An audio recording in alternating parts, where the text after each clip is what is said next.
Okay, so I have been talking a lot about MMM, and I've made many videos about how much money I've made, and also inviting people to try it out and see if they like it. But I never really touched on MMM itself, what is it, and why it works how it works. So, what is MMM? Imagine if your friend needs money and he asks you for some and you just give it to him. No contracts, no promises, no expectations. Just a person giving another person a helping hand. Now, sorry about that, technical difficulties. Okay, like I said, now imagine you need money and ask your friend for it. And he complies again with no reserved sentiments about this. Now imagine millions and millions of people doing exactly that, helping one another in financial need. This is what MMM is. It is a network of people who help one another. Here is how this works. Little sidestep is in order. Have you ever wondered why there are haves and have-nots? They're everywhere. They're in every country, regardless if it's a free market capitalism, socialism, communism, doesn't matter. Why is it that way? Well, the economic style of the country has to do with it, yes, but the real problem is poor money distribution. That's the reason why there are rich and then there are the poor. All wealthy men have so-called dead weight money, the money they never see. If a wealthy man is worth $10 million but makes, say, $700,000 a year, he lives on that $700,000. The other $10 million are hardly affected. So why that dead weight money can't be put to use? The owners don't need it. They just need to know they have it.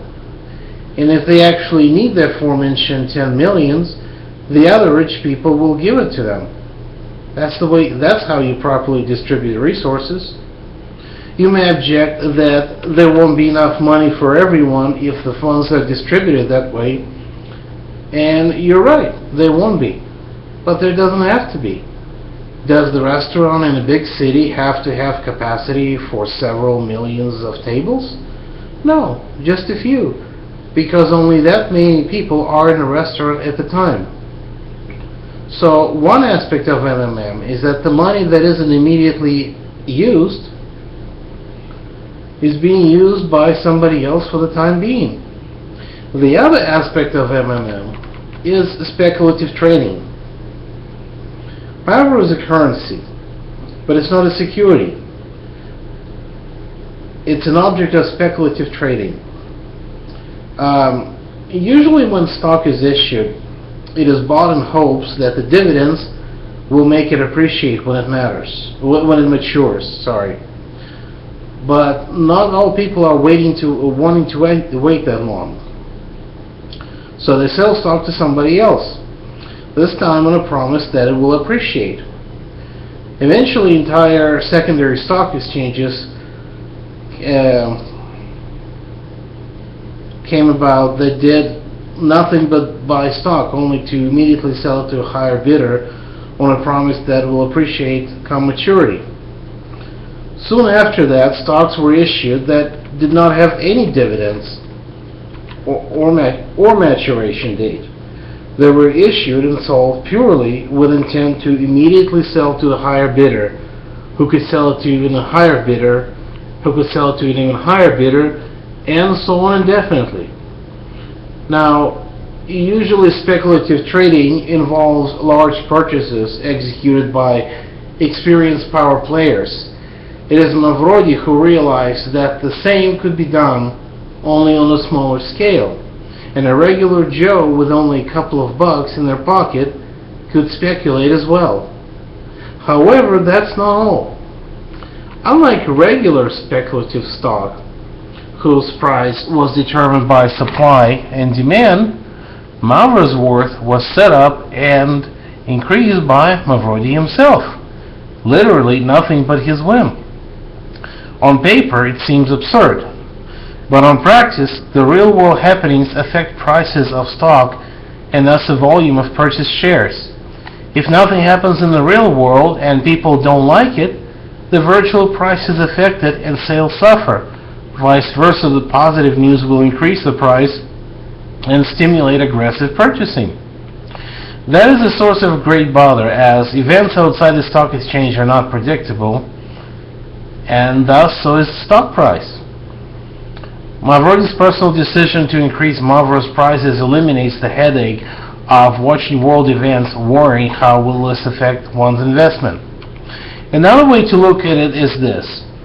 People's beliefs in stock's behavior are pivotal in their purchasing decisions.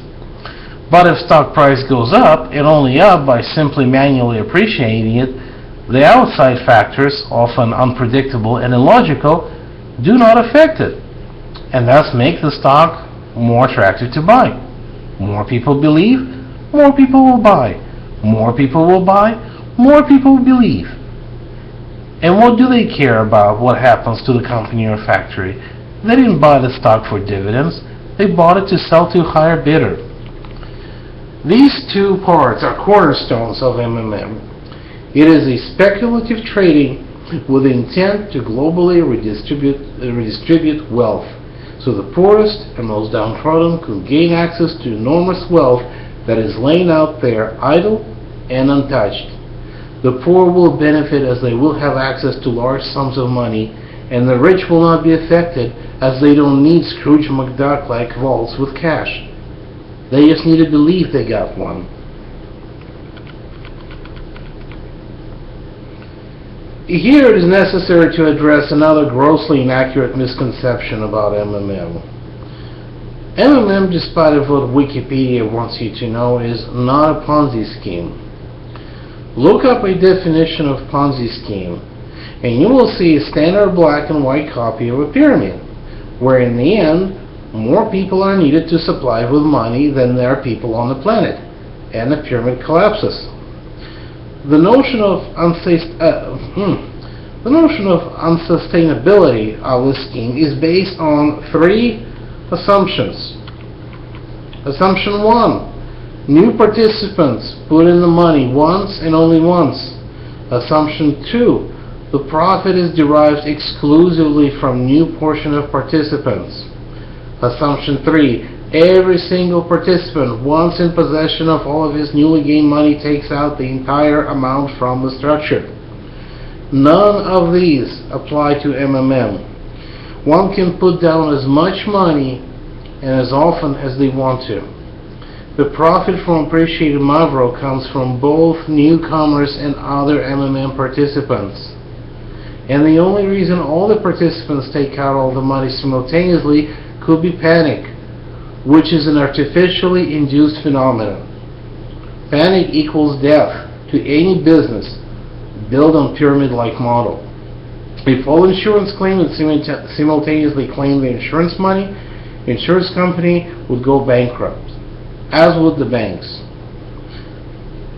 Some will cite an example of a particular pyramid scheme that went belly up, but will almost certainly fail to mention the behavior of people on top. But it is the behavior of people on top that causes this and other structures to collapse. What if they went on a crazy shopping spree with members' money? You know, yachts, mansions, luxury cars. What if they started investing their money in something unrelated to the structure? Those are the very things that will certainly spell the death toll to the pyramid, because it compromises funds' immediate availability. Why doesn't anyone talk about that? Moving on. There's an urban myth out there that pyramids are illegal.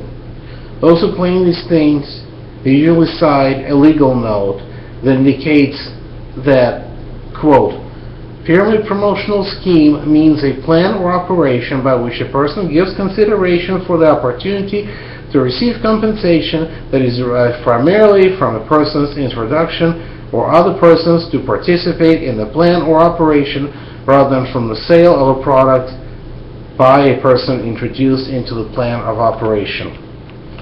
Now let's look at one particular situation. Let's look at Bernie Madoff, or Madoff, however you pronounce his name, doesn't really matter. As most people know, he was charged with fraud. In other words, he promised something to people and didn't deliver. And in even simpler terms, he promised and he lied. But what his so-called pyramid system, what I'm trying to say is his so-called pyramid system has existed for 30-something years. If, as the retractors say, pyramid structures are illegal, what was the FBI doing all these decades, never arresting him for that? The answer is simple. The pyramid structure in and of itself is not illegal. Banks, insurance agencies, lotteries are pure pyramids.